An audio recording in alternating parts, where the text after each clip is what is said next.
Let's get ready to midlife crisis!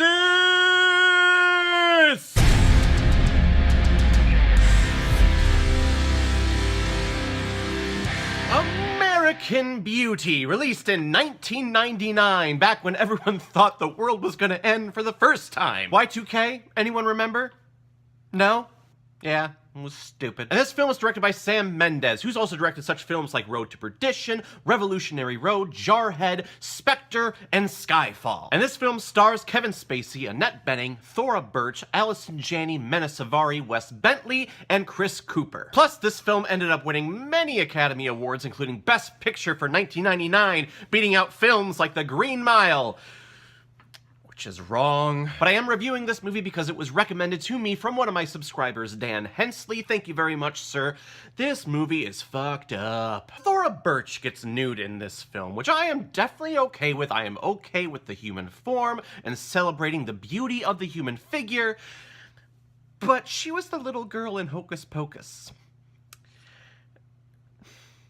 Feel like a creeper. Kevin Spacey plays Lester Burnham, who is going through a big midlife crisis. He has a beautiful home, a beautiful wife, and a teenage daughter, but he just feels unfulfilled by everything. And as he explains at the beginning of this film, this is the final year that he is alive. He doesn't know that yet, but he starts making major changes in his life. And I always think that's very brave, and it's a really interesting choice that films make when they start off by saying, in a year's time, I will be dead. Because nowadays, everyone freaks out over any leaked footage or leaked script online that could spoil any major theatrical event like Avengers Endgame or Justice League or something big like that. So it was kind of refreshing just going into this movie and the first 2 minutes being, oh, I know how this film ends now. Which is why when I read spoilers or when I hear spoilers, it's the journey for me that I get attached to. It's not finding out what happens at the end of the film or at the end of the story. It's about the journey that we take. And it's about the character's progression from point A to point B. So if I ever read up or hear about a spoiler for a film, I actually have this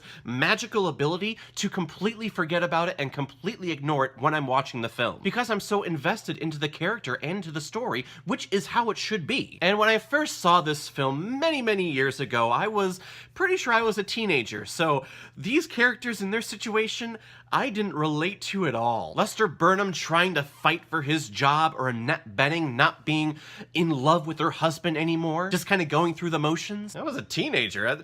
I probably saw this when I was a freshman in high school. That stuff wasn't even on my mind back then. But now, 20 years later, I watch this film and I go, you know, I can relate to a lot of his situation. Since graduating from grad school, I was working a job that just made me just endlessly depressed. I was barely making any money at it. I wasn't being fulfilled in any way, just dealing with the bullshit from all the corporate offices. My advice to you, don't go into the optical field.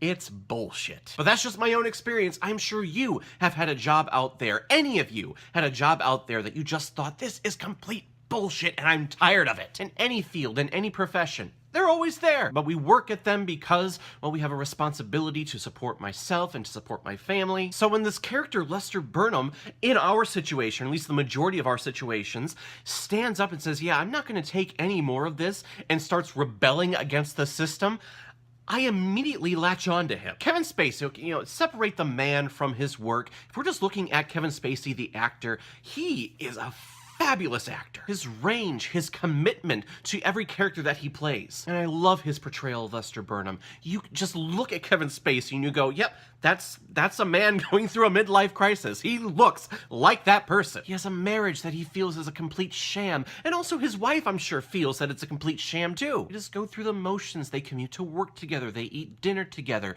They sleep in the same bed, even though they don't have any sexual relations with each other, at least in several years. Oh my God, I think I realized why I connected this. This is my family. Kevin Spacey and Annette Bening, those were my parents. Going through the motions, staying together because they had kids going through high school and they wanted to be together for the kids. That's why I relate to this. Oh my, I just realized it. Just their story ended in divorce, whereas this story ends with, well, Lester Burnham being dead. So at first I thought I was relating to Kevin Spacey's character. I'm actually relating to Thora Birch's character more, because I've been in that situation where you have two parents that are just together, just because they have to. That's the social norm. It's comfortable. They're used to that situation. And no matter what they do to each other, nothing's gonna spark that divorce. That should happen. Wow. I'm more of a character in American Beauty than I thought. But I also think that's why this film won Best Picture, because this story is very relatable. It's universal. Everyone has dreams and hopes that their family life, that their life should be grander than what it is, and that they should feel that they should be able to do whatever they want, whenever they want. But that's the reality of the human spirit, I think. We're always constantly wanting more and dreaming about wanting more. And very few of us actually go out and try to achieve those dreams. And even those people that achieve those dreams still feel unsatisfied and want more after that, typically. So on a universal level, yeah, everyone really connects with this film, even though it's weird as shit. Like Wes Bentley's character. That is a creepy motherfucker. But as my wife put it, he's creepishly handsome, because you just look into those dark, glistening eyes and you think, you look like a serial killer. However, I am intrigued by you. You seem fascinating. And he's the character that provides us with probably the most iconic scene from this film, which was the filming of the bag dancing in the wind. Because it was the most beautiful thing I've ever seen. It just made me feel that there was a force outside and everything was gonna be okay. Sorry, I'm just filming you. I don't mean to be creepy. I just wanted to see what you'd be like. Correction, sir! You are creepy. Consent, sir. Consent. If you're gonna film someone, have them sign a contract, please. Oh, the world was such a disgusting place back then. Another performance that I found myself liking here is Chris Cooper and his whole family situation. First off, I completely forgot that Allison Janney was in this movie, let alone his wife. But Chris Cooper, he plays Colonel Frank Fitz, who is a very strict military man who's the next door neighbor to Lester Burnham. And he is a hard ass, like major hard ass in his household. To the point where his wife, Allison Janney, is so terrified of him that she just dopes herself up every single evening to just feel numb. Because I'm sure, and we don't see it in this film, but I'm sure that there is a lot of spousal abuse going on there. But we start unraveling that he is also a closeted homosexual, which just opens up a whole nother side to this character. He's not a hard ass just for being a hard ass. No, he's a hard ass because he's trying to keep that disgusting self, that self that he's disgusted at deep down inside and never to be revealed. Because I'm sure his father probably realized that he was a homosexual early on in his life and started beating the crap out of him. There's just so many magnificent universal performances here that everyone just can easily connect to. Mena Suvari plays the object of Kevin Spacey's affections, and yeah, I don't really care for her in anything that she's ever done. I can't buy her as an actress. She is the most surface out of any character out here, in my opinion. Now, I also think what this film is universally known for is its cinematography. And the camera, how it pans, how it moves, the angles that it has, how that tells the story and amplifies who these characters are. When Carolyn goes to that conference and is meeting with the realtor King, and how she's so infatuated with him, and her husband Lester's just following behind her. He means nothing, he is worth nothing, and he's almost out of frame. He's like right down here somewhere. Don't worry, I wouldn't remember me either. And you start seeing this pissing match between the realtor King and Lester, till all of a sudden you see Kevin Spacey come up into frame and kiss his wife, kind of marking his territory, it seemed like. But again, just the choices of how that camera was placed, the cinematography in here, I absolutely love. It's some of the best I've ever seen, because it's so subtle, but it says so much. Well, guys, in the end, I think American Beauty, it's a fucked up film. This is a weird ass film, but I think it's absolutely necessary to see for everyone because it's such a universal story. We all go through this, or are gonna go through this at some point in our lives where we feel that our lives are meaningless. We've been doing just bullshit for the last 20, 30 years. We want something more with our lives. It's a long film. It's almost 2.5 hours long. It didn't feel like that to me though, and I completely recommend it. So I'm gonna give American Beauty 4.5 out of 5 Blu-rays. I think I see blue.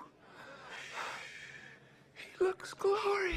I think it's a great picture, but you know what's not great? Spiders. Yes, for those of you who don't know, my big goal for the end of this year is for Caleb Watches Movies to reach 1,000 subscribers. I'm gonna keep putting out content, but it's really up to you guys out there to spread the word and get friends and family onto YouTube and hit the subscribe button for Caleb Watches Movies. And of course, my reward to you, if we complete that objective, is I'm going to film myself watching, and review Arachnophobia, which is a film that has scared me since I was a little boy. I don't like spiders, and I was freaked out watching it, and I was scarred for life. So let's spread the word, and let's bring in more people to Caleb Watches Movies. But right now comes my favorite part in my videos, where I randomly select which movie I'm going to be watching next.